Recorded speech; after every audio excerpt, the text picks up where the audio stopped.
Bonjour à tous. On commence cette revue de presse par la victoire hier soir de l'AS Monaco. Les Rouges et Blancs ont battu l'Olympique Lyonnais sur le score de 2-0, affichant un sacré 11 de départ. Pour l'équipe, ils vont jouer les troubles fêtes, car avec leur nouvel effectif, les futurs adversaires ont du souci à se faire. Cette fois, ça y est, pour Monaco matin, l'AS Monaco est vraiment de retour.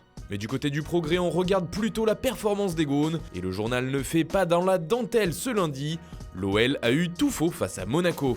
En Espagne, la prolongation de contrat de Jordi Alba est en très bonne voie d'après Sport. L'officialisation ne devrait pas tarder, ce n'est plus qu'une question d'heure, insiste le quotidien catalan, qui explique qu'un accord a été trouvé entre la direction barcelonaise et son latéral gauche. D'après les informations de Sport, il s'agirait d'un contrat pour les 5 prochaines saisons. Le feuilleton Alba devrait donc enfin se terminer, à moins d'un rebondissement de dernière minute. Toujours en Espagne, le reste des journaux ne parle que d'une chose, le pénalty offert au Real Madrid, qui a permis aux merengues d'obtenir la victoire 2-1 à Levante, alors qu'ils ont été dominés une bonne partie de la rencontre. Obtenu par Casemiro et transformé par Gareth Bale, ce pénalty fait parler en Espagne. C'est une VAR du doute selon AS, qui explique qu'un pénalty inexistant a été donné au Real, car l'assistance vidéo aurait dû invalider la sanction. Pour Mundo Deportivo, c'est même scandaleux. Le média catalan parle plutôt de faute imaginaire et de victoire injuste pour le Real avant le Classico. L'affaire fait aussi la une de Marca qui titre « Du penalty au merci ». A noter que le journal parle aussi d'un autre scandale qui fait jaser mais en Angleterre, l'affaire Kepa. En effet, tous les tabloïds en font leur une ce lundi matin. Hier, en finale de Carabao Cup contre Manchester City, le portier de Chelsea, Kepa Arrizabalaga, a tout simplement refusé de sortir contre l'avis de son entraîneur Maurizio Sarri. Une scène incroyable dans les arrêts de jeu de prolongation, avant la séance de tir au but auquel aurait dû participer le numéro 2 dans les cages des Blues, Willy Caballero.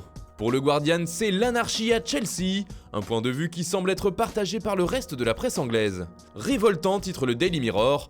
Le Daily Express et le Times parlent eux de mutinerie. A noter qu'après la rencontre perdue par Chelsea, Sarri s'est expliqué sur ce changement avorté et a prétexté un malentendu. Le technicien italien croyait que son joueur avait des crampes, puisqu'il se plaignait de douleurs quelques minutes auparavant.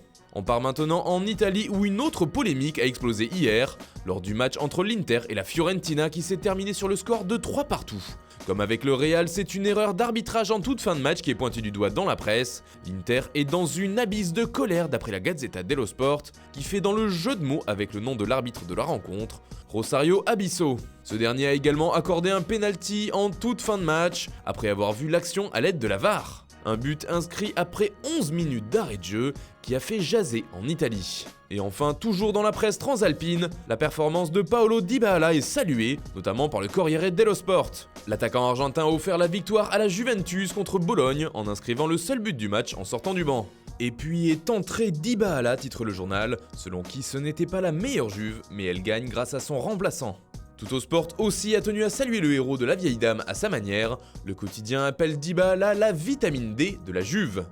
Voilà, c'est tout pour ce matin. Bonne journée à tous, on se retrouve très vite pour une nouvelle vidéo sur Foot Mercato.